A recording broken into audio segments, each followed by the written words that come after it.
So for you listeners, what we're going to do with Brett is he has such a great story, and I want him to continue going into this story, but then we'll do a part two. This part two is going to be able to dig into his actual business, how he's made the amount of money he's made in the last 10 months, what he's tactically doing, right? So you know exactly what he's doing. So stick with us. This is more about his story and why he's been able to, for those of you that have had jobs, that are currently having jobs, maybe you just got fired, maybe you're thinking about firing your boss, that's for this. Part two of this will be the tactics, the strategies he's currently using in his business. So let's take a step back. Let's talk about your years of work and being an employee and what you were actually doing and how that felt and how is your relationships and all of that component. Let's go there. All right. So my background is one of marketing. I spent the majority of my career, all of it in sales and marketing. So I've had a couple of stints as a small business owner and a couple of stints as an executive vice president of sales or of sales and marketing. And so the majority of my career really was spent around the sale and marketing of software. So, that kind of led me into boardrooms of very large companies and gave me opportunities to really hone my skills in terms of communication and selling and marketing and that sort of thing. And so I've always been, when I was employed, I was really with smaller companies. So one company I was with was about 15 employees. Another company I was with was about 60 employees.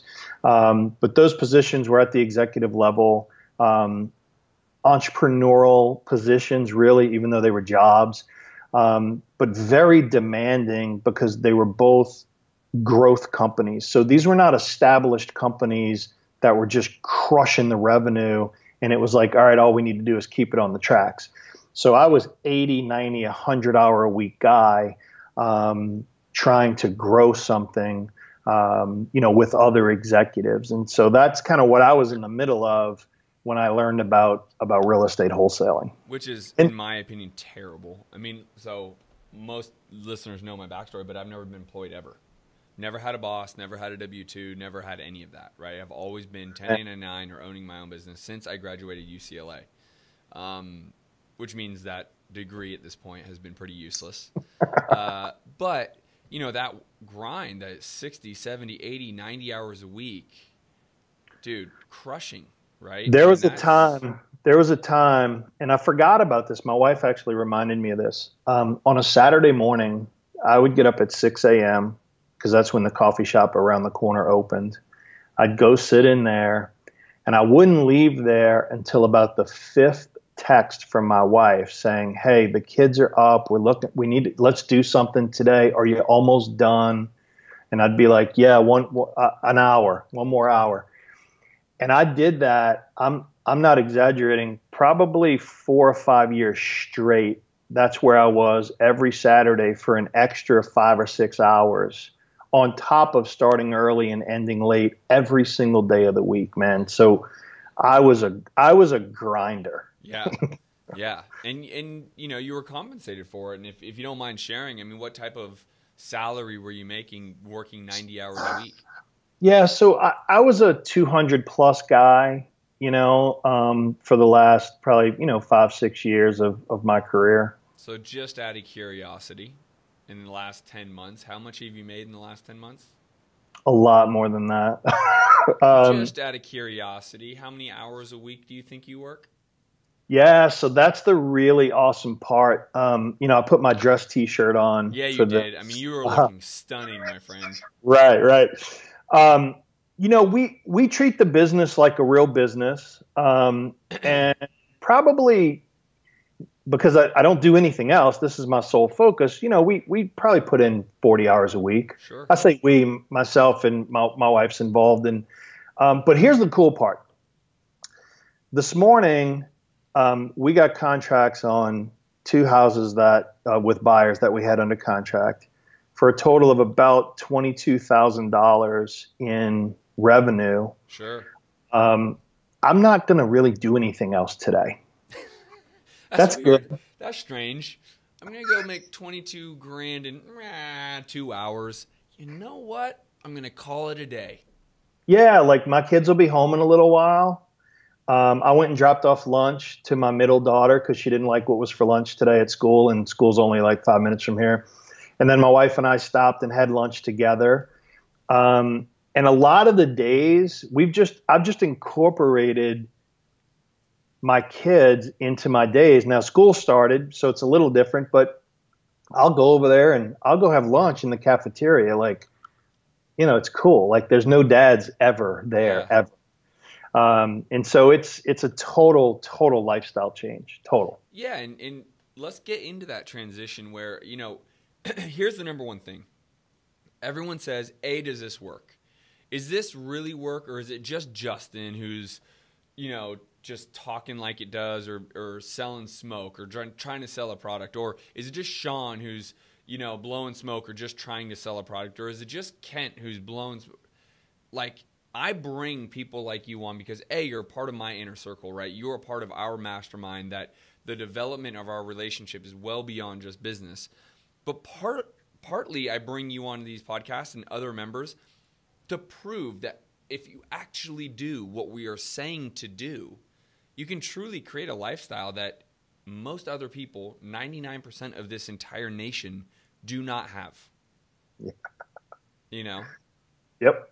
So here, I have a good friend who runs a very large direct sales company. Okay. Lives right across the water from me. Super successful guy. Love this guy. So he gets asked all the time, does this really work? And he's got an interesting answer. He says, that's a great question. And the answer is yes, it really does. Let me ask you another question. Do you really work? Dude, I'm stealing it. By the way, tell your friend, Justin Colby's stealing that. So here's the thing, and this is in Think and Grow Rich. It's in The Science of Getting Rich by Wallace D. Wattles that was written 100 years ago. The question is not, does it work? The question is, will you work it? Right. Ask yourself a different question. Quit asking the dumb question and ask the really deep, involved question. Will you work it? Right. And so I can say beyond a shadow of a doubt that if you follow the plan that you and Kent and Sean prescribe, it works. Now, has it worked for me to a degree that may be higher than average? Yes, but here's the other thing I say to people.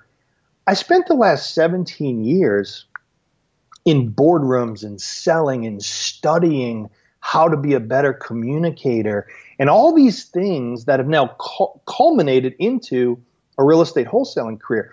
Don't get mad at that. If your career has kind of had you in a place where, you don't really talk to a lot of people, or your job doesn't involve communication or persuasion or any of these other things, and then you get into real estate wholesaling and you don't have the success that someone else has, so what? Comparison is evil. It's the enemy. Go make your own success. Go do the thing that you do. But don't question whether or not it works, because it absolutely works. You're hearing it from the horse's mouth as we speak.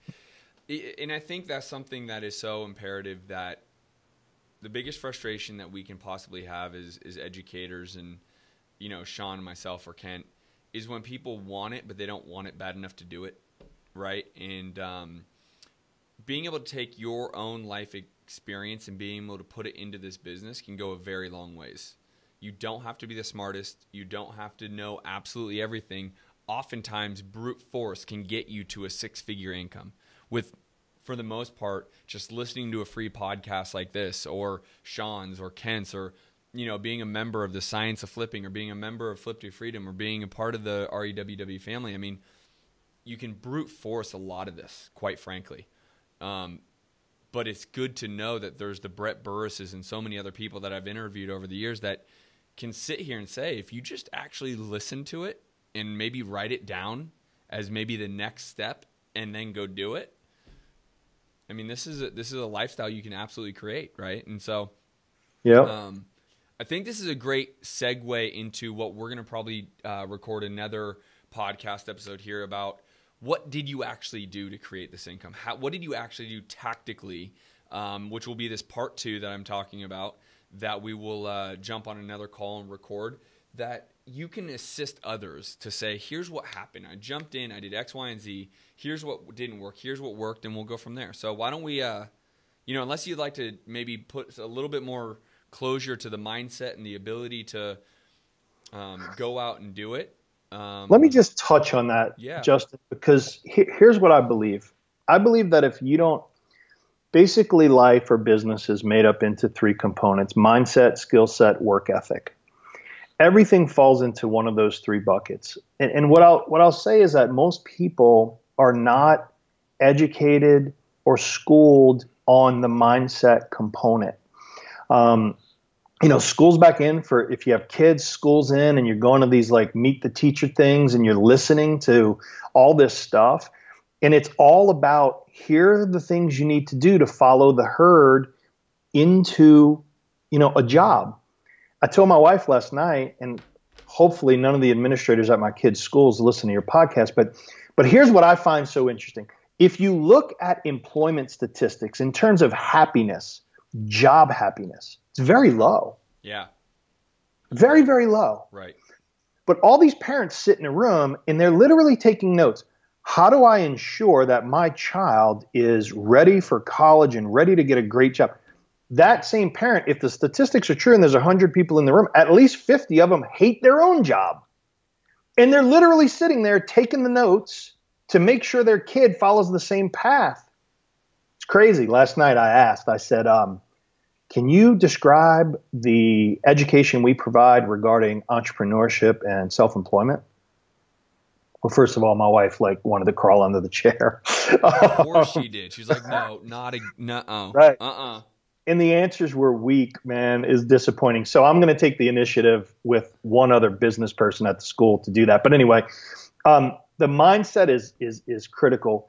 Until you know why you want to do something, you will not go do that thing. That's right. You just won't. That's right. And when you need this, like you need your next breath, you'll do it. When you try as hard at this as you would try if you were swimming along the bottom of a pool and a hand came up and grabbed your ankle, how hard would you try to get back to the surface? When you try that hard in this, you make success. That's just the way it is. And so spend time educating yourself. And look, it's a great reason to be involved in this community, because you'll get that education. No doubt. Go read some books. Go read Think and Grow Rich. Go read some books that will change your perspective and understanding of what it takes to be successful. List off 2 or 3, whether it's business books that have been good for you to read and or mindset books. Give the people a couple books to read. Yeah, so I'm a big believer in Think and Grow Rich. Justin, as you know, 2 days a week, me and 3 other guys read a chapter for a month. We don't read, we study. It's made a huge difference in our lives. So Think and Grow Rich is a great book. There's another book that's really fun to read. It's called The Energy Bus. It's written as this really cool story, and it's just fun. It's an easy read. Those are 2 good books. That book will help you kind of understand positive versus negative energy, and why it's important to have a positive, good outlook on life. And so those are the 2 books that I really like. I mean, Energy Bus is kind of a one-time read, but Think and Grow Rich is more like just keep going back to it over and over and over again. Yeah, no doubt. No doubt. Well, listen, dude, I am ready to rock out on part 2. Let's get some strategy going. Let's get these guys knowing exactly what you did when you jumped in. So let's sign out of part 1 and jump back into part 2. Absolutely. Peace.